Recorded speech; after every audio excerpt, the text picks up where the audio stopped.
Hello, I'm Greg. And I'm Noah.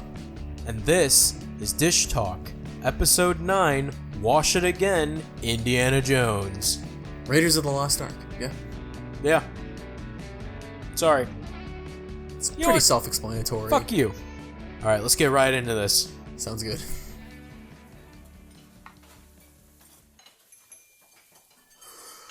Jesus Christ. If I'm late again, fucking Meryl's gonna kill me. Oh my god! What happened to the kitchen? Why does it look like it was raided? I've been playing Raid Shadow Legends on my phone. Okay, Greg. Actually, I've just been pretending that I've been playing Raid Shadow Legends on my phone. Oh, I see. I don't actually have a phone. This is a soap bar. Why don't you have a phone? Government conspiracy and all this? I don't know, dude. I hate satellites, man. Alright. But anyway. You can never trust the government, you know? Speaking of never trusting the government, I saw Indiana Jones 1. Oh, Raiders of the Lost Ark? Raiders of the Lost Ark. What a coincidence. It looks like a boulder ran through the kitchen. Oh, is that what happened? I was too busy looking at this piece of soap. Is it dish soap? No, it's a bar of Dove soap. Oh. You know what? You're not gonna ask questions about my life. All right, we're just gonna get into this review. So the dish soap wasn't talking to you? So it wasn't dish talk? Knock it off. All right. Great. Cool. Now half the audience is left.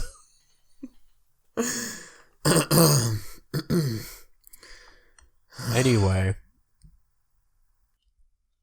let's get to the best person to call when you fight when you want to fight nondescript bad guy besides Captain America or old Superman.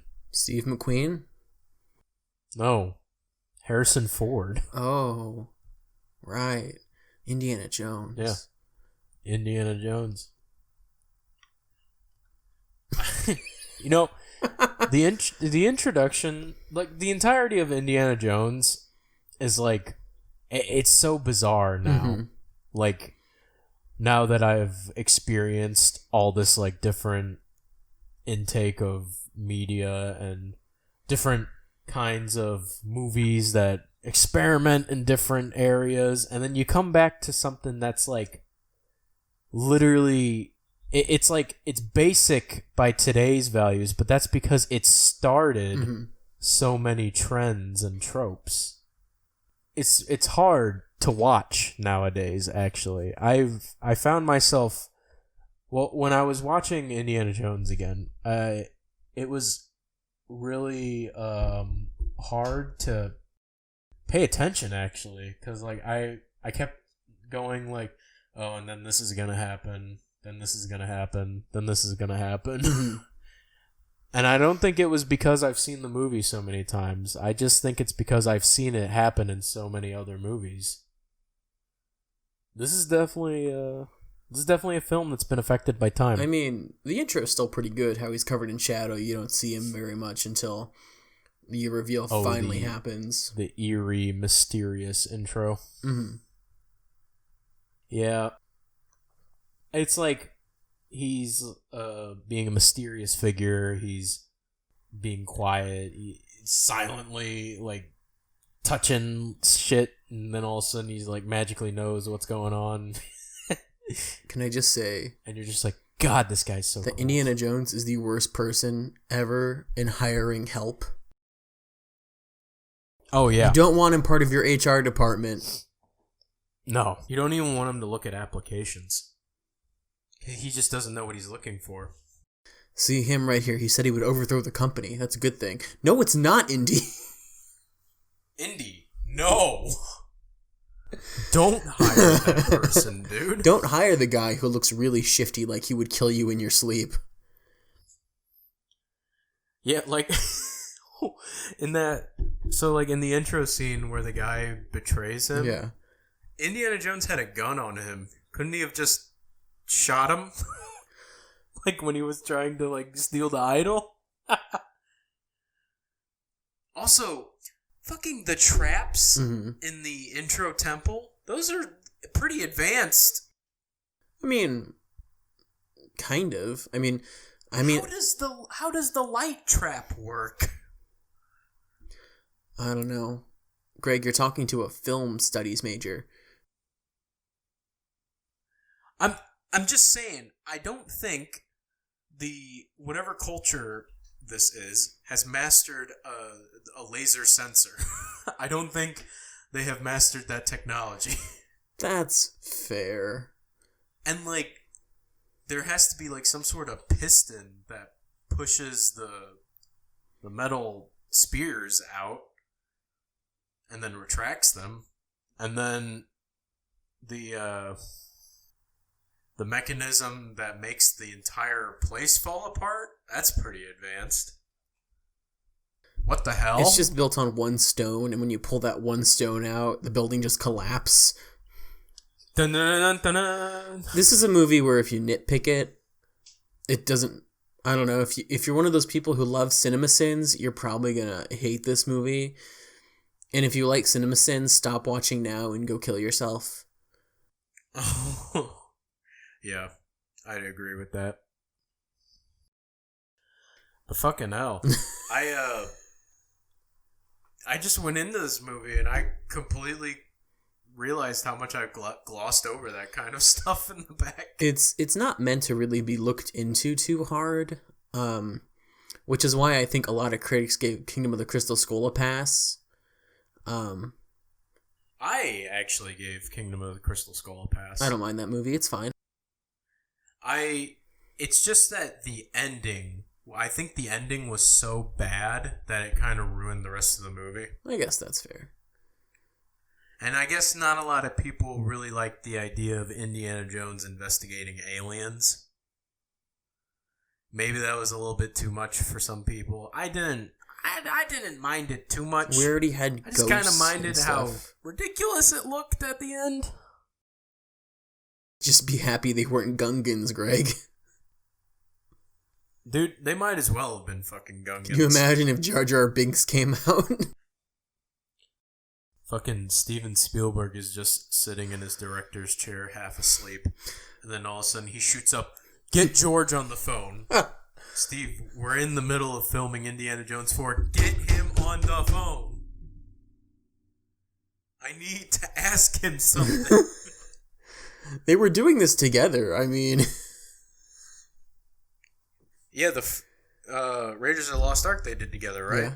Well, yeah. They also did Kingdom of the Crystal Skull together, too, but that's beside the point. Dude, fucking George and Steven must have been, like, really fucking horny when they made Indiana Jones. Because, like, Marion changes clothes at least, like, 20 times. And it's all, like, you know, ooh, sexy stuff. Mm-hmm. You know? Like, I was like, Jesus Christ. Fucking Marion's a Barbie doll in this fucking movie. Okay, if we're going to talk about Marion, then I want to talk about the most controversial part of this story. That wasn't really touched on in the movie, but was in the novelization. Marion was 16 when Indiana Jones slept with her, and he was, like, already in his upper 20s. Gross. So Indiana Jones is kind of a pedophile. Ew. Well, you would suspect that from an archaeological professor. Jesus Christ.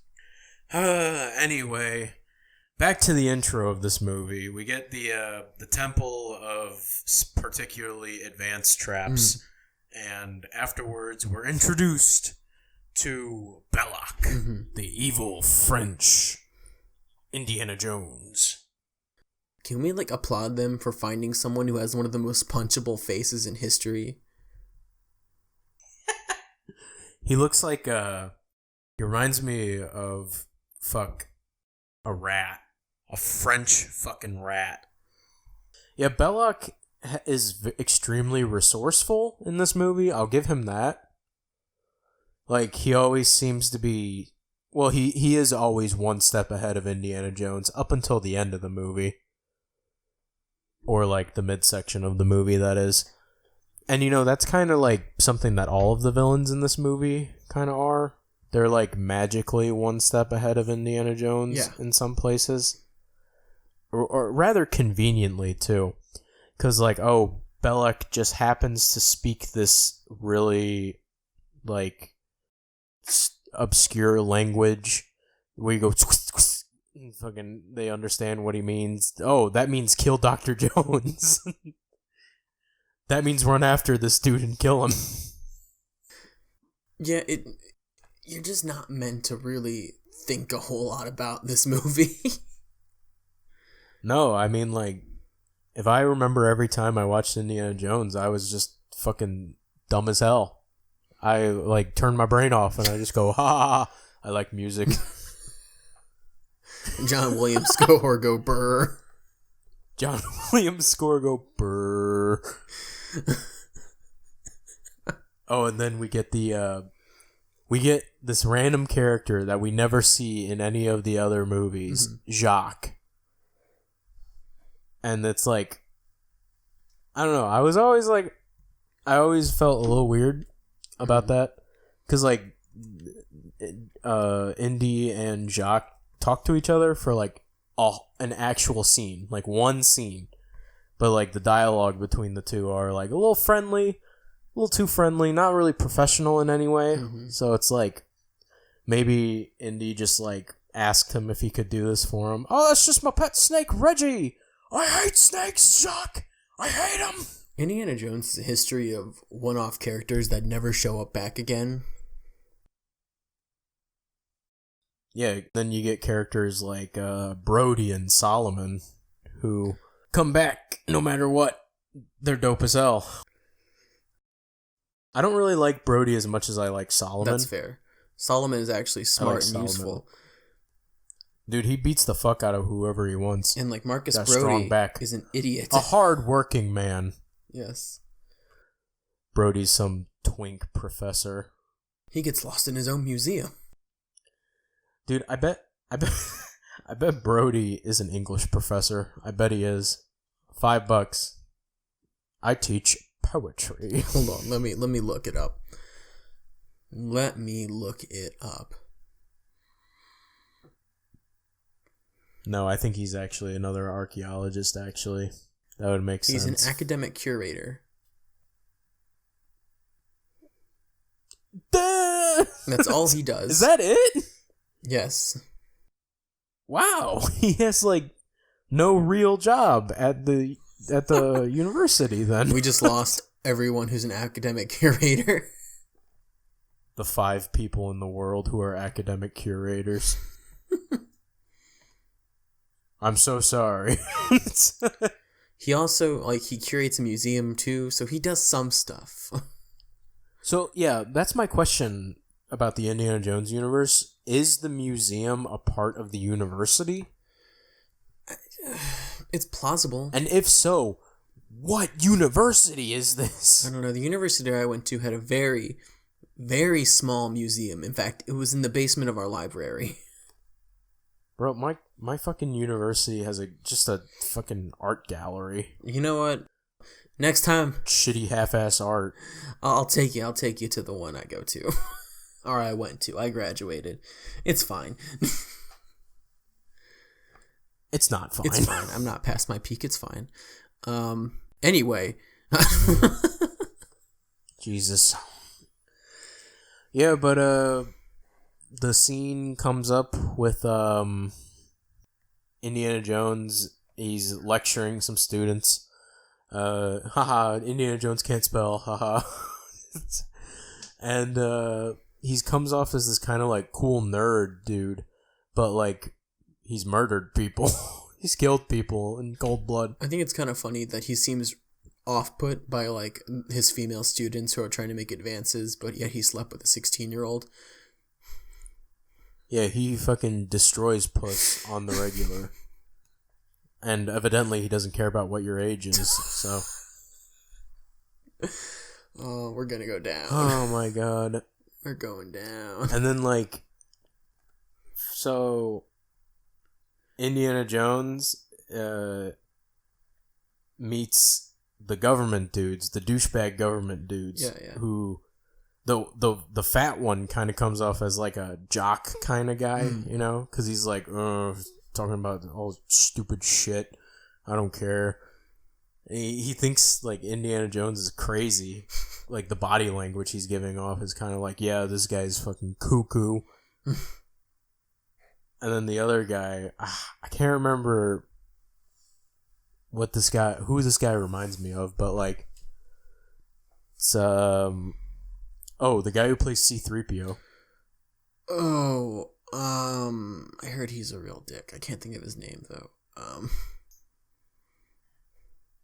You can't say that. You cannot say that. The Star Wars fans will be all over us. You cannot say that. He said he was happy when the guy who played R2-D2 died. He's a dick. Okay, yeah, actually, that's, fuck him. Alright, well, it's learned that the nondescript bad guy. I don't want to... You know what, dude? The YouTube algorithm is probably going to chomp our ass for saying the word fucking... Nondescript bad guy. I'm just going to replace it with nondescript bad guy. Nondescript bad guy. Ignore the red cross on his arm. Yeah! Boys, I'm going to have to censor that one. Oh, no. Yeah, you're going to... Yeah. You doomed us both, Noah. Congrats. 7 episodes. We made it in. Yeah! I'm going to censor that one, too. Yeah. So, the nondescript villains are attempting to locate the Ark of the Covenant, and the U.S. government, being the U.S. government, wants to stop this and take it for themselves. Yes. And Indiana learns that, like, Ravenwood was mentioned in the secret nondescript bad guy podcast session. And God damn it. He wants to go find Ravenwood because Ravenwood has the centerpiece to the Staff of Ra, which reveals the location of where the Ark is hidden in the city of Tanis. This is a lot to go over. There's a lot of information in this movie. I'll say that this movie has a lot of information in it that they compacted very nicely. And this movie is also where I guess you can really see Steven Spielberg's quirks as a director. Like, you can see like all the little, like, oh, he does this, and then you'll compare it to a future movie and he like, oh yeah, that's very similar. Yeah, he does that stuff. He likes it. This is kind of the movie that kind of everyone first saw that kind of stuff in. But anyway, that's a tangent that we didn't really have to go off into. Dad is crazy now, but we'll talk about that, I guess. And then, yeah, you go ahead. I'm kind of blathering on like a fucking psychopath. So, the story really gets going is when we meet Marion Ravenwood. You know, she's doing her thing at the bar, out drinking people. I had a crush on her when I was a kid. Very nice. She's old now. Thank you for your observation, Greg. You're welcome. Anyway. Go ahead. Continue after that. I don't know. Did you know the actress who played Willie Scott married Steven Spielberg? No, I didn't.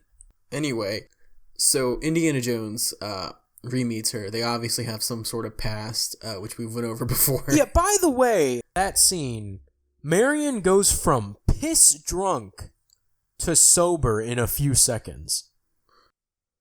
Like, I mean, she's drinking like the fucking the whiskey of the monks in the Himalayas, and she's like 20 shots in.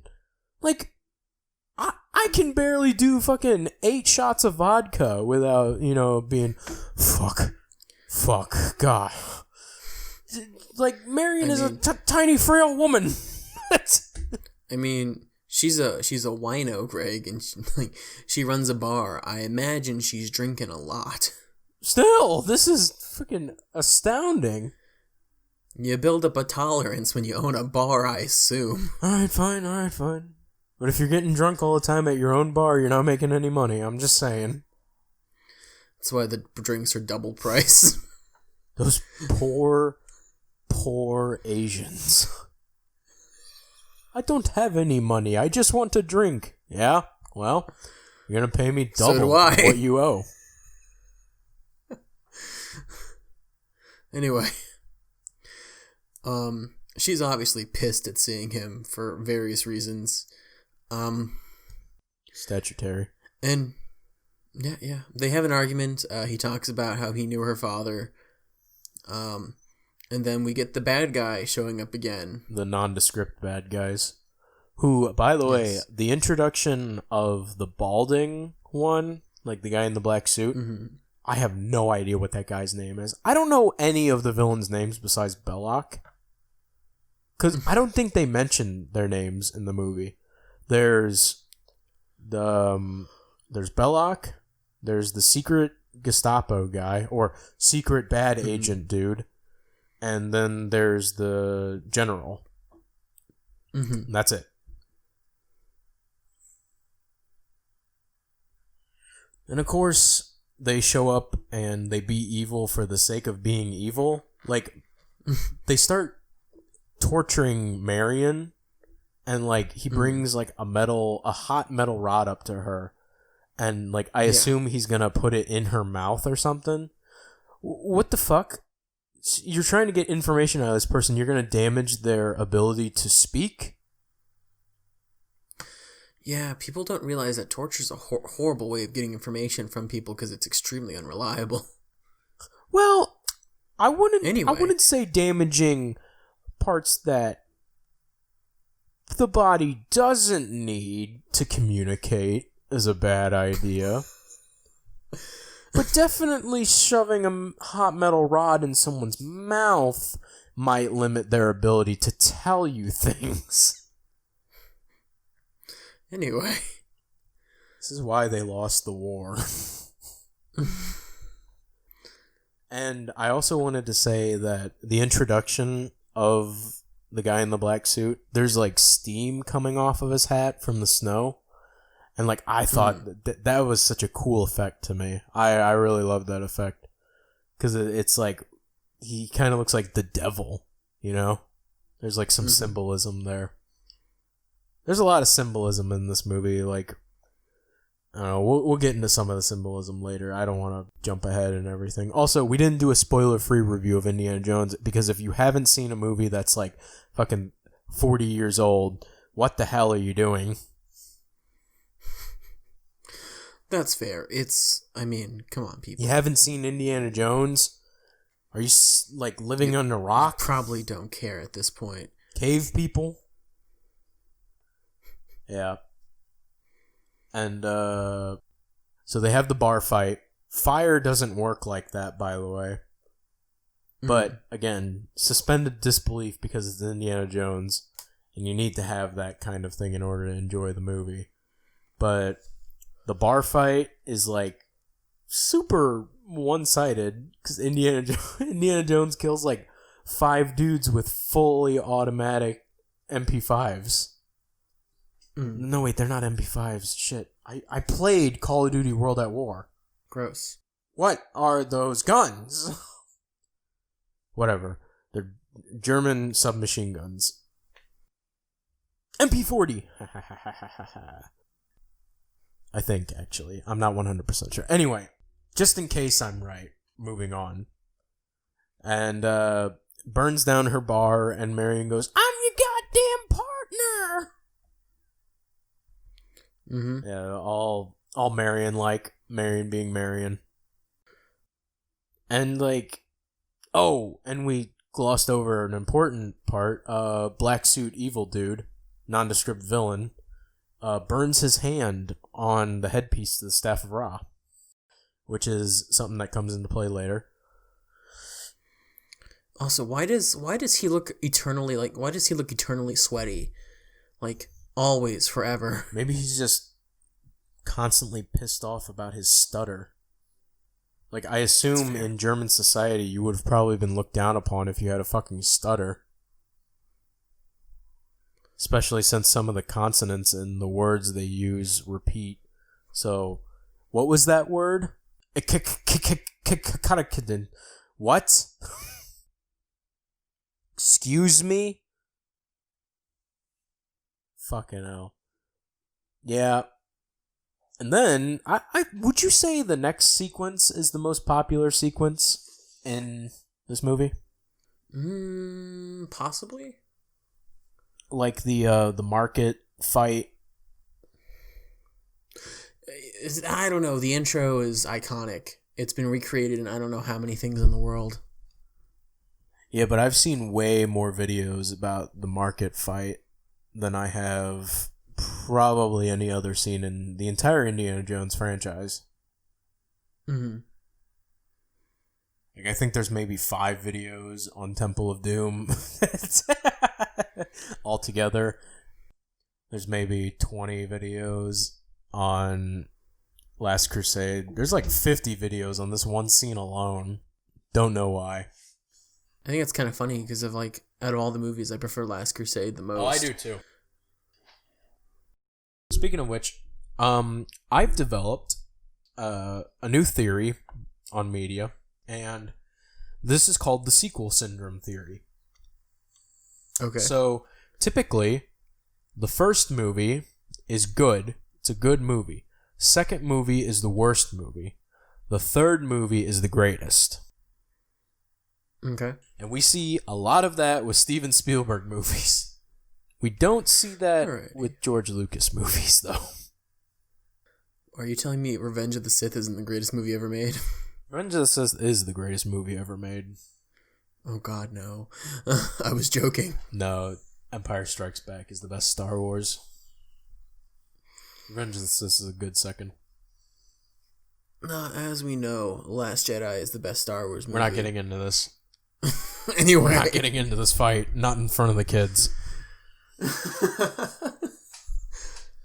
I should post this on like a Star Wars subreddit. Just don't. Like, just don't. They're all too busy worried about Mandalorian right now. Just let them do that and then discover this down the line. So anyway, we're not even halfway through the movie and we're almost 30 minutes That's in. fine. There's a lot to talk about.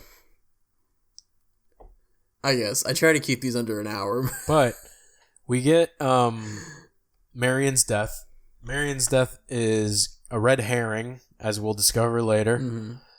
Yeah, it did not actually Didn't actually happen. Somehow it didn't actually happen. Who knows what those guys were doing with that random fucking bucket that didn't have Marion in it. De Fioho wants this bucket. Anyway. Yeah, and then like Indiana Jones commits a war crime by using children's shields. I mean, did he do that on purpose? I mean, well, he supported the decision. No, he didn't do it on purpose. Solomon. Well, I guess Solomon committed the war crime then. The Geneva Suggestions, Solomon. My friend. Yeah, and for some reason, Indiana went to go confront Belloc in, like, a bar that's obviously filled with people who have a shit ton of guns. Indiana Jones just becomes suicidal after Marion's death, and it's like, dude, you re-met her the other day, and you guys were, like, fighting with each other. Like, it's fuck off. It's not gonna ruin your life. And then Solomon, in the next scene, mentions that they're digging in a spot now. And it freaks Indiana out, because he's like, how do they have the information for the Staff of Ra? They don't have the headpiece. And, suddenly magic wind effects when they find out they're digging in the wrong place. God damn.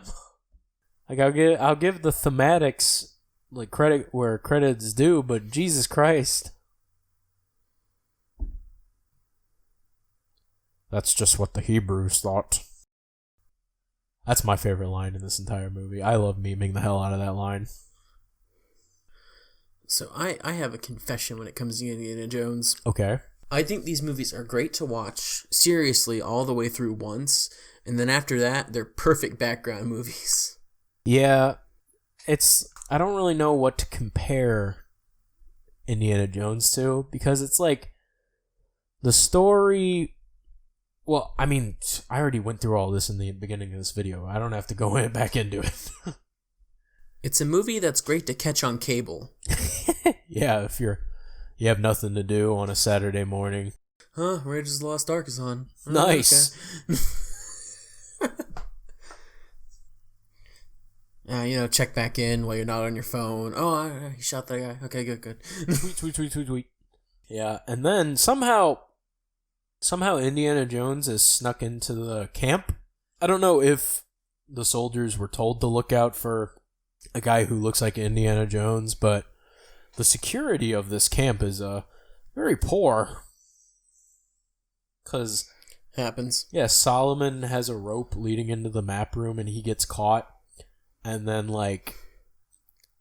they don't bother to, look into the map room to see if anyone else is in there. They just yell at Solomon a bunch in a language he can't understand. Good henchmen are so hard to find. This is why they lost the war. But yeah, Solomon ties a bunch of bed sheets and a nondescript flag together. And the map room scene happened. The map room scene has some great effects too, and a great musical score done by God himself. I wouldn't be surprised if that man turned out to be God, just in disguise. Yeah, I've been making kick-ass music for a long time. I'm going to go back to heaven now. And then he just ascends. Just floats up. I must go. My people need me. I don't know why he sounded like Nicolas Cage in my head. Fucking hell. Yeah, and then after that, Marion's alive. Yay, Marion's alive. And this is probably the smartest thing in this movie. Indiana Jones doesn't set her free. That's the smartest thing, I'd say, because obviously they would comb the camp for Marion, and it's not like Indiana Jones is a dude. He can blend in with other dudes, but Marion's a girl. It's gonna be pretty obvious to find her, or a woman. She's a strong woman, actually. She's a very strong woman in this movie. She kicks ass. Indy! That's a battle cry. It's like a summoner. I mean, it's so weird going from Marion Ravenwood to Willie Scott in Temple of Doom when she's the most useless thing in the world. Yeah, Marion is kind of useless to a degree. She's kind of you would think that Marion, the daughter of an archaeologist who took her all over the world, would be some kind of badass in some degree, but she's kind of not. But then again, she's not really annoying. Her voice can be annoying at sometimes. That's fair, I guess, but she's definitely not a pushover. She's definitely not Willie. No. Willie is the worst thing. Willie is the Jar Jar Binks of Indiana Jones. Actually, I think Willie is worse than Jar Jar Binks, in my opinion. Wow, those are some strong words right there. It's the hardest insult I can think of.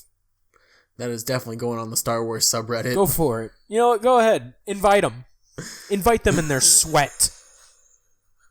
I want to feel it. Anyway, back to some dumb things that I want to complain about.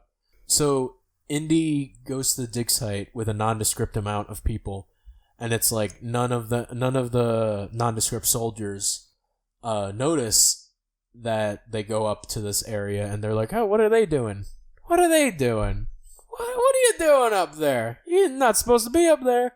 And then they just start digging, and this was the best visual in the entire movie. Indiana Jones with the backlight of the sunset. He's putting on his hat. Oh, I love that shot so much. It's a good shot because it's a fucking middle finger to the nondescript soldiers. And Belloc, I'm right here, dumbass. But then again, it's kind of stupid, because at any moment this plane could fail. Yeah, this Indiana Jones does kind of like take you for a ride, whether you want to admit it or not. And whether you're like, man, that doesn't make any sense. Indiana Jones just kind of grabs you by the shirt collar and then drags you to the next scene. Can't do anything about it. Come along with us. Yeah. So we get to the tomb, or not the tomb, the Well of Souls. And there's snakes on the ground. Snakes. Why is it always snakes? Nazis. Why is it always Nazis? Russians, I hate Russians. those guys. Why is it always Russians? This movie is a lot of meme fodder. A lot. Nobody of has meme tapped fodder. the potential of this movie when it comes to mainstream memes. And it pisses me off. That's because they're all busy doing Lord of the Rings memes, Greg. That is a gold mine. And Star Wars memes. I don't know, there's a lot of those. Especially prequel memes. And then, I hate the prequels. Fucking... what did I want to say? Oh, yeah. So, like, finally, we get to the thing that the movie's all about, the Ark. And it's glowing with, like, radiant light. And it's symbolism, again, you know. I get it. But you gotta think about the fact that that room has no light in it whatsoever. So the Ark, which is made out of gold, has like no light source to reflect off of. So it's literally like saying it's literally the power of God reflecting off of it. That's just what it's saying. I'm familiar with the stories in the Bible about the Ark, and like they used to have to tie bells on priest feet, and like ropes around them because like they might have not just come back alive because that's how powerful the Ark was. They would just rope them back if they heard the jingling stop for too long. Like, oh, he's dead. Get another priest. Get another priest. Is it true, like, you're not supposed to look at the Ark whenever it's open? No. Just being around the Ark can be deadly. Oh. Anyway. This is too powerful. Jesus, nerf, please. And then I wanted to talk about the sequence between Belloc and Marion. It's so useless. That scene is so useless because all it does is it puts Marion in a dress, and then that's it. That's all that scene accomplishes. Is that the one where they're drinking? Yeah. Okay. I don't know. I like that scene. That's one of the few scenes that always stands out to me when I watch this movie because I like how it's it's already established that she can obviously hold her own while drinking. And she's trying to outsmart him and outdrink him because she thinks she's got this. But when you find out that he is a worse wino than she is because they had their own winery, you can just see the pure look of despair in her face. Sure. I guess. Yeah. I mean, it's a fun scene, don't get me wrong, but like in the grand scheme of things, it's just useless. I mean, I feel like it was just filler.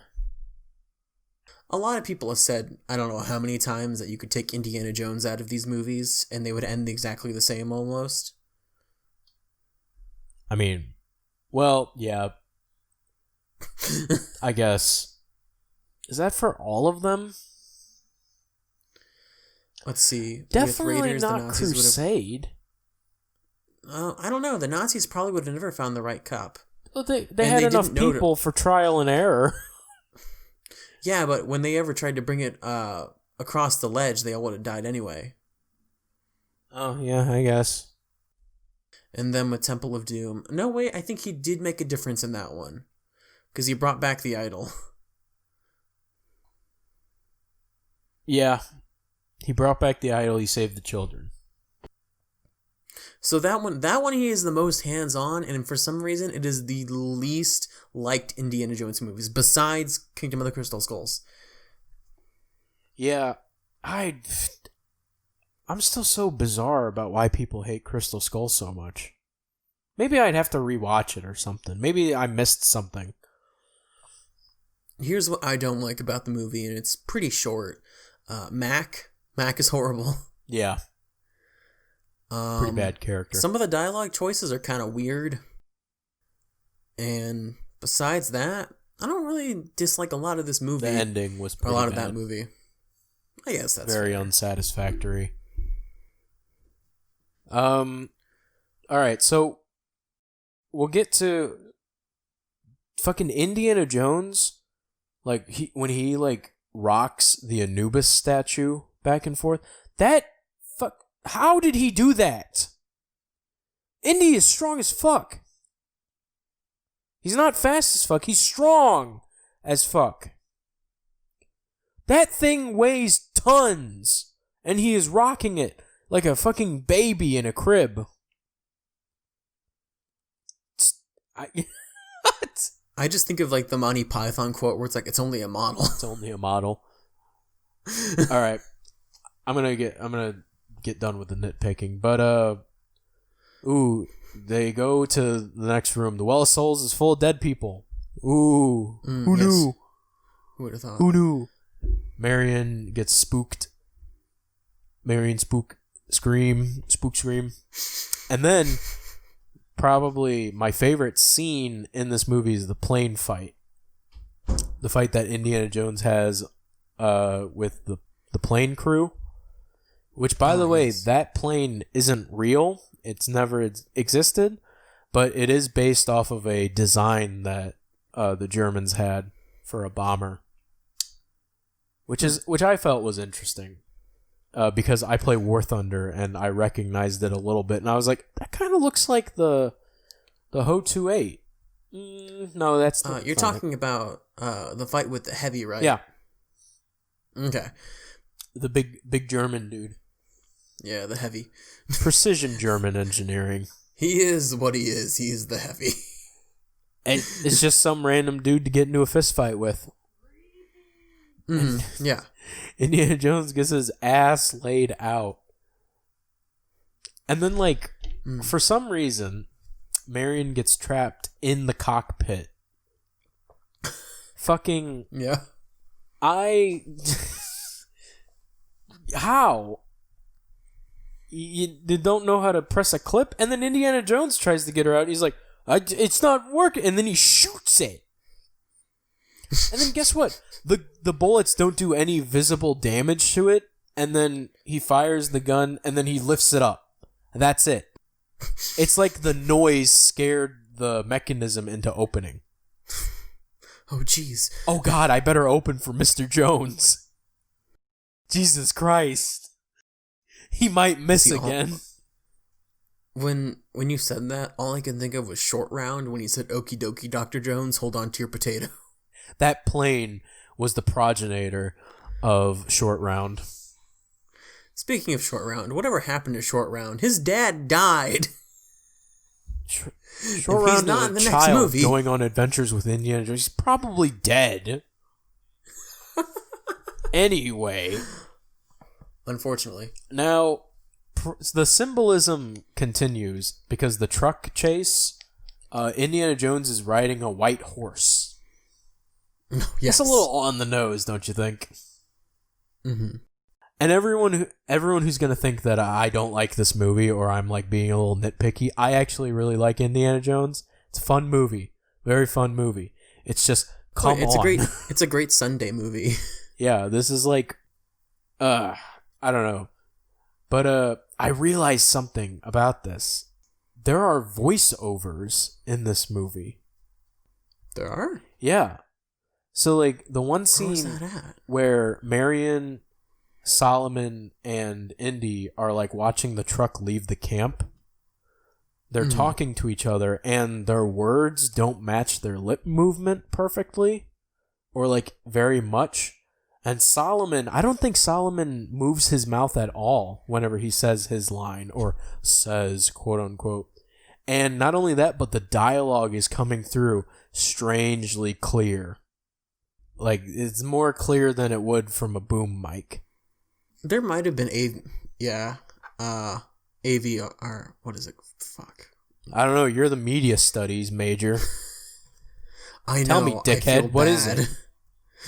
I feel bad. ADR. ADR. ADR. Magical. The magical ADR. But I mean, that's in every movie almost. Is it? I mean, a lot of movies use it because it's hard to get. Listen, like, audio is hard to capture, especially in big areas. Well, yeah, I know. Because, like, in that scene, too, there's, like, it's very visible that there's wind blowing, but you can't hear any of it. You can't hear the wind. Wind is hell. You can use a blimp. You can use a blimp to try to negate the wind, but it's rough. Shit. And then, like, so the next sequence, the truck fight, that I was laughing at that scene more than I should have. I don't know why I found the truck fight so funny, but I really liked it how Indy dodges an MG42 clip on a horse. And then he just says yeet to like the passenger of the truck. And then he just like jumps in and just starts beating the hell out of the dude. Gifted, indeed. And then like, so Indy goes under the truck, comes back, and then he sends the guy under the truck too. And obviously the other guy suffers a worse fate. And then Indiana Jones runs the motorcycle off the road. That was the best. And then, for me, the end of the movie was when they boarded the boat. Like, that's when the movie stops in my mind. Because, like, that's the point where I'm like, all right, I'm done. I'm tired. I want to go to bed. But it keeps going. And you get the boat scene where it's like, Jones is dead. I killed him. That actor sucked. That guy sucked. I hated him. Not convincing. And of course, Marion's in a new dress, a silk dress, all pretty. Of course. Fucking hell. And then the nondescript bad guys have a submarine, and Indiana Jones boards the submarine, but I hope, for Indy's sake, that submarine didn't go underwater, because it traveled like several miles to the island. And I doubt he got inside of it, because it's a submarine.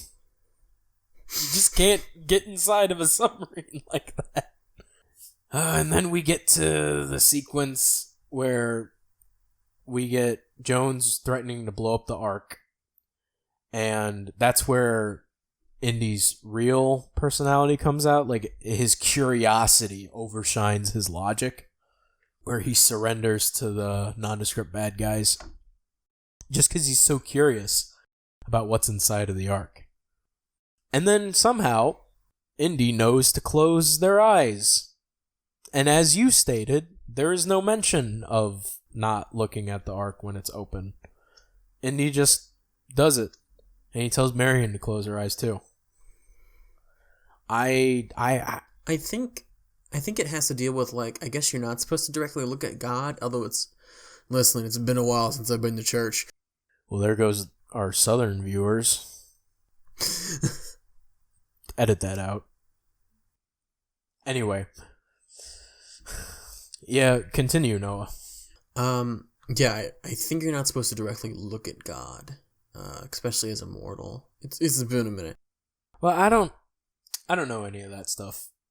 But, like, it's not really God that's coming out of the Ark. Ghosts. The power of God. I did like how the thing that kills the guys is very similar to the picture that Indy showed earlier. And it is like, the power, lightning, fire, the wrath of God. Because you can't tell what it is. It looks like lightning. It looks like fire. It's the wrath of God. Yeah, it is. It's a good effect. A lot of good effects in this movie. The melting face. Yeah, and then blah, blah, blah, fast forward. Like I said, the movie ended for me like 10 minutes ago. And then we get probably another amazing, memeable line that nobody has tapped into. Bureaucratic fools. I love when Indy is like walking down the steps and he just turns back at the like Capitol and he goes, bureaucratic fools. Make that memes. Make more memes. That's the end of my notes. I guess we should wrap this up. Yeah. Indiana Jones, 8 out of 10. Go see it if you haven't seen it. It's a magical experience, rite of passage. Odds are, if you have seen it, like, let's take some time this weekend. Let's take some me time. Let's, like, crack open, like, your favorite tasty beverage. Like, sit down on the couch, unbutton your pants, and just watch Indiana Jones. All right. I'm not going to question how you watch Indiana Jones. But, yeah. Lazily. Just go ahead. Give it a watch. Watch all the Indiana Jones, as a matter of fact. And then... They're good just to, like, sit through while you're doing other stuff. Yeah. Just work on homework while you're watching Indiana Jones. Some work papers. Go over them. Absent-mindedly play with your children or make them watch Indiana Jones so you can get some sleep. Although I promise you, your Sunday children movie. are going to have some nightmares after watching Indiana Jones. After the Melt movie, yeah. All right, Noah. I'm not going to clean up anything. The kitchen is a mess, but it's not my fault. I didn't do it. The boulder did it. So I'm not going to clean it up. Yeah. I'm going to steal some ketchup from the back. Sounds good. I need trash bags. Trash bags? All right, sounds good. This is a good broom. It's my broom now. I'm gonna take some apple juice from the fridge too. All right. I'll see you later, Noah. You crazy fool. I'll see you tomorrow. Bureaucratic fools. Yeah. All right. See you later. Hi, this is Noah from Post-Production. If you're wondering who edits these, well, that would be me. Anyway, if you like the show, please like, comment, and subscribe to the channel. We'll be on iTunes soon, so I'll keep you updated for that. And if you want to help support the show, check out our Patreon. Anything you could give would help.